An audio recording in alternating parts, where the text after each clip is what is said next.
खंजीर का गोश्त हराम क्यों? इस्लाम ने उसे बल्ला वजह हराम करार दिया हुआ है। अगर तुम साबित कर दो तो मैं उसी वक्त इस्लाम कबूल कर लूंगी। सुल्तान सलाहुद्दीन ऐवबी के ज़माने में एक यहूदी औरत थी जो इस्लाम पर रिसर्च कर रही थी। उसने इस्लाम के बारे में बहुत कुछ सीखा, बहुत कुछ पढ़ा। एक सवाल जिसका जवाब उसे किसी से ना मिला वो ये था कि आखिर खंजीर के गोश्त में ऐसी क्या बुराई है जिसकी वजह से खंजीर का गोश्त खाना इस्लाम में हराम करार दिया गया है। सिर्फ यही एक बात थी जो उसको इस्लाम कबूल करने से रोक रही थी। अपने इस सवाल का जवाब हासिल करने के लिए वो सुल्तान सलाहुद्दीन ऐवबी के दरबार में पहुंच गई और अर्ज किया, सुल्तान मुअज़्ज़म, मैंने इस्लाम के बारे में बहुत कुछ पढ़ा है और बहुत कुछ सीखा है, हत्ता कि मैं इस जगह पर आ खड़ी हुई हूँ कि इस्लाम कबूल कर लूँ, लेकिन एक बात है जो मुझे इस्लाम कबूल करने से रोक रही है, और वो बात ये है कि इस्लाम खंजीर का गोश्त खाने से क्यों मना करता है। इस्लाम ने जिस चीज के बारे में मना किया है वहाँ इसकी दलील मिली है, लेकिन खंजीर का गोश्त हराम होने की क्या वजह है इस बारे में मुझे अभी तक कोई मजबूत दलील नहीं मिली। मैंने बाइबल को पढ़ा तो बाइबल में भी खंजीर का गोश्त खाने से मना नहीं किया गया, लेकिन इस्लाम क्यों मना करता है? आखिर इस गोश्त में ऐसी क्या खराबी है कि इस्लाम इसको खाने से मना करता है? सुल्तान सलाहुद्दीन ऐवबी ने अपने एक मुशीर को हुक्म दिया कि बाइबल की वो किताब मेरे पास ले आओ जो अपनी असली हालत में मौजूद है। जब बाइबल की किताब पेश की गई तो सुल्तान ने वो हवाला तलाश करके उस यहूदी औरत को दिखाया जहां लिखा हुआ था कि खंजीर का गोश्त खाना मना है। खातून ने हैरान होकर कहा, ये क्या बात हुई, मेरे पास जो किताबें है इसमें तो लिखा हुआ है कि खंजीर का गोश्त खाना मना नहीं। ये सुनकर सुल्तान ने जवाब दिया, मुझे तरस आता है तुम्हारे उन लिखारियों पर जिन्होंने अपनी अय्याशी के लिए इस पाक किताब को अपने लफ्जों से तब्दील कर दिया है।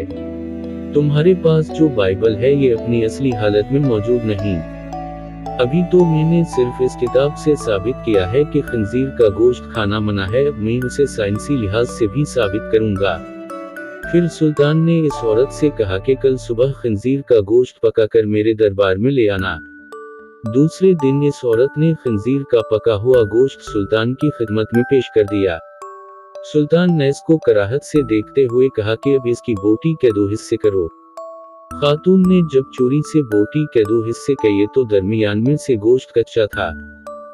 सुल्तान ने इस खातून से कहा कि क्या तुमने इस गोश्त को अच्छी तरह पकाया नहीं? तो वो कहने लगी, नहीं सुल्तान मुअज़्ज़म, मैंने तवास को बहुत अच्छी तरह से पकाया है।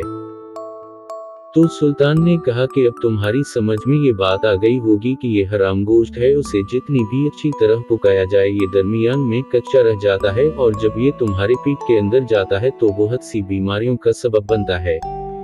दूसरी बात ये कि सूअर जिस जगह रहता है ये अपने इर्द गिर्द की तमाम गंदगी हत्ता कि इंसानों की गंदगी को भी खा जाता है। इसकी खुराक बहुत ही गलीज होती है। इस हवाले से गुलाजत इसके गोश्त में भी शामिल होती है जो बजात खुद बीमारियों का मंबा है।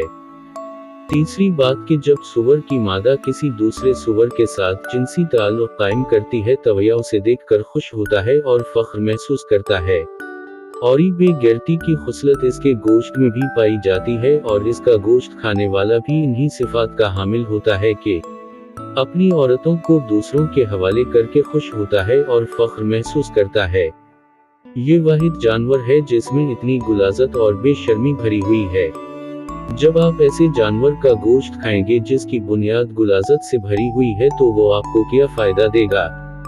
ये बात सुनकर यहूदी औरत सुल्तान सलाहुद्दीन ऐवबी के सामने झुक गई और कहा कि सुल्तान मुअज़्ज़म, अब आप ही मुझे कलिमा पढ़ाएं। सुल्तान सलाहुद्दीन ऐवबी ने इस औरत को कलिमा पढ़ाया और तमाम दरबार अल्लाह अकबर के बुलंद नारों से गूंज उठा। सुभान अल्लाह। चैनल को लाइक शेयर कमेंट जरूर कीजिएगा। शुक्रिया।